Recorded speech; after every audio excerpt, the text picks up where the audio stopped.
Ok. Comme ça.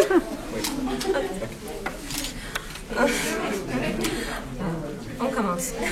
Tu es en Russie pour la 4e fois et tu as changé ta perception de ce pays. Avec quel sentiment tu reviens maintenant? Comment ça a différé la première tournée chez nous? Non, je n'ai pas changé l'opinion de ce pays que j'avais. C'est toujours un pays qui me fascine beaucoup. Parce que c'est un pays qui a beaucoup plus de mérite de ce que le monde veut lui donner. Et à cause d'une certaine culture américaine, la Russie, on n'en parle pas assez. Okay. Mais en réalité, la Russie a beaucoup de mérite, beaucoup d'histoire. Et a beaucoup de choses à nous apprendre aussi. Il y a parfois même des positions de la Russie qui sont bien pour le monde entier. Comme en ce moment, la Russie elle a pris position pour un truc qui est très important et que pas beaucoup de monde l'aide. Même si la Russie parfois n'a pas besoin de beaucoup d'aide. Okay. Alors, ces pays me fascinent beaucoup. Tout à l'heure, je suis allé avec une amie, je suis allé voir la Place Rouge. Et c'est incroyable l'histoire, la grandeur de ce pays et de l'histoire de ce pays. Et je me suis rappelé de quand mes parents me parlaient de la Russie. Parce que mes parents ils m'ont beaucoup parlé de la Russie. Oui, quand j'étais petit. Et l'histoire de la révolution, du travail de ce pays. Donc non, je n'ai pas changé l'opinion que j'ai de ce pays. C'est un pays qui me fascine encore beaucoup. Et je suis venu faire une tournée différente. Cette fois, le concert est un peu différent. Et on ne sait pas encore parce que en fait, beaucoup de gens ne travaillaient pas avant avec nous. Donc c'est une nouvelle orchestre avec un nouveau groupe rock, avec un nouveau groupe, une nouvelle chorale. Donc du coup, on ne se connaît pas. Donc on va se connaître aujourd'hui pour la première fois. Mais je suis sûr que ce sera un bon concert, un super concert parce que nous on va tout donner. Et je suis très content d'avoir revu Florent parce que je ne le voyais pas depuis longtemps. Tout d'abord, il y avait Baby Blue, puis des concerts en solo en Corée. Et pourquoi la Corée? On t'appelle la... Oui. Parce qu'on a pu faire la comédie musicale en Corée, donc Mozart l'Opéra Rock. Donc nous, on a interprété Amadeus. Okay. Voilà. C'est Amadeus. On a interprété Amadeus en Corée. Et malheureusement, en Russie, on n'a pas pu faire la comédie musicale. Et donc là est toute la différence. Donc c'est pour ça la Corée, ils ont vu vraiment le spectacle, ils ont vraiment adoré. Et ils nous appellent pour des concerts en solo souvent, qui sont déjà organisés. Donc pour nous les artistes c'est facile parce que le concert est déjà organisé avec la rock band, et donc nous on va là et on chante. Y a-t-il d'autres pays dans ton agenda, la France, avec les solo? Oui, en fait, je voudrais faire mes concerts en solo, mais je voudrais aussi finir mes chansons. Je voudrais chanter mes chansons en concert. Parce que j'ai de nouvelles chansons, j'ai un nouveau projet pour l'album, donc je suis en train de voir si je peux sortir cet album, enfin. Et donc, voilà. Et je suis en train de me... Parce que moi, j'ai beaucoup de problèmes à sortir. Et si tu avais une invitation, quel pays voudrais-tu visiter? C'est un produit et pourquoi?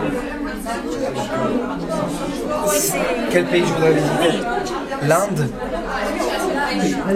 Et je voudrais visiter donc l'Inde, c'est quoi les questions? La Polynésie. Et des pays où il y a le Tibet.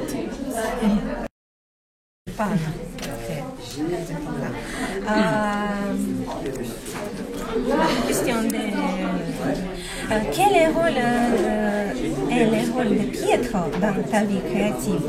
Peut-il apposer son veto à l'une de tes chansons? Non, parce que Pietro il travaille sa propre musique, parce qu'il fait des musiques de films et de courts-métrages. Et moi par contre je fais des chansons. Pietro parfois il m'aide quand il y a quelque chose que je ne comprends pas du studio, ou comme ça, quand il y a quelque chose de vraiment technique, ou parfois il corrige certaines notes, certaines choses, parce qu'en fait Pietro il est très doué dans la grammaire musicale. En fait. Il est très doué, il connaît bien la musique. Donc du coup, parfois je lui demande conseil au niveau des notes, des harmonies ou voilà, quand c'est trop compliqué. Ok. Le choix de la couleur de cheveux, il est avec des changements dans ta vie ou tout simplement un changement de l'image de l'humour. Tu décolores tes cheveux toi-même ou tu t'adresses au styliste? Je fais tout moi-même. Je fais tout moi-même, j'essaye et je ne sais jamais comment... Je ne sais jamais vraiment bien comment... Mais en fait, je n'ai pas le temps de m'occuper de mon image encore, parce que je m'occupe beaucoup de ma musique. Mais évidemment, quand on fait mon métier, on est toujours entouré de stylistes, de gens. Et comme je fais du rock à la base, parfois mon look il est agressif, mais c'est ok.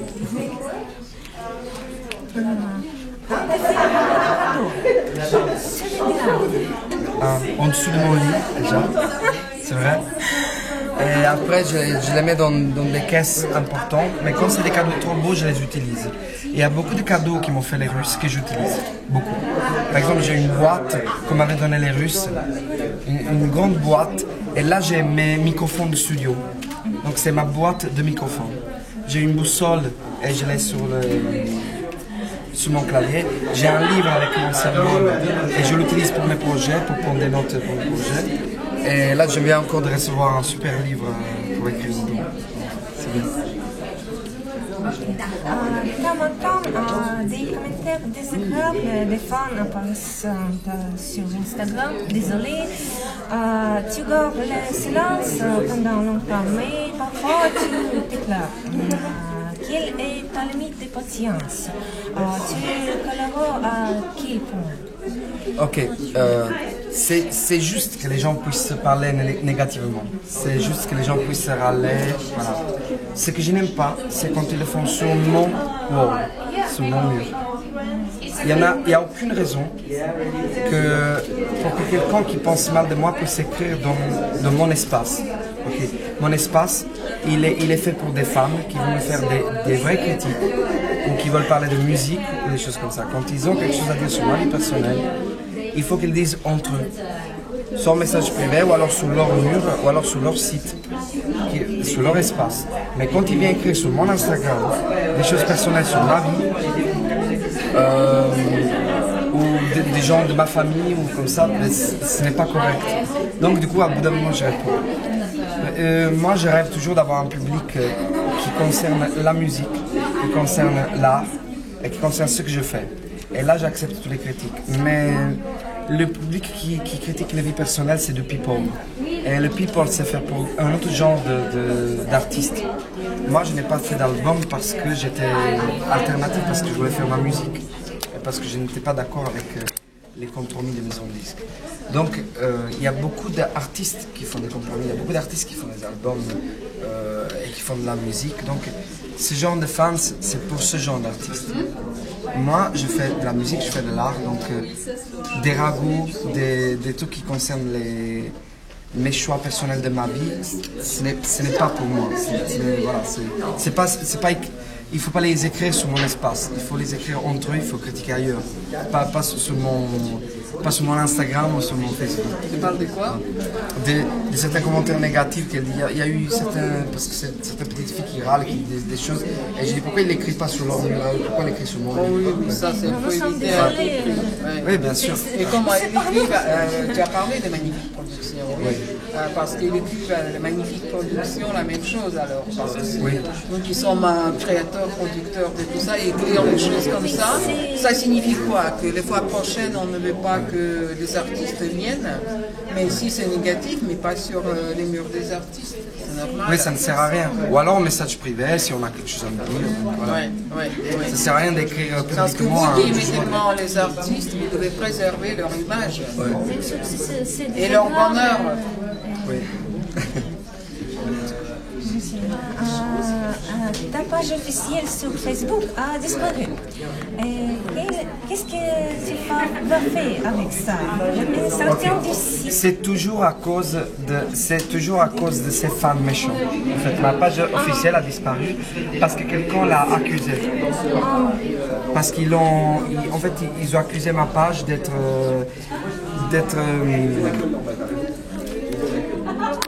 en fait, c'est à cause toujours de ces petits adolescents qui veulent du mal parfois aux artistes, et donc du coup ils sont battus pour bloquer ma page. Ils ont réussi à me bloquer ma page et moi j'arrive pas à la récupérer parce que Facebook, quand tu écris, il te répond électroniquement.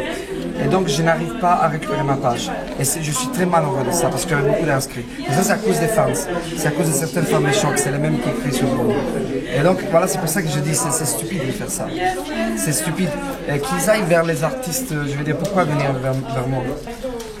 Tu vas faire une nouvelle page Oh, peut-être? désolé, allez, Michele, fini, pas le temps.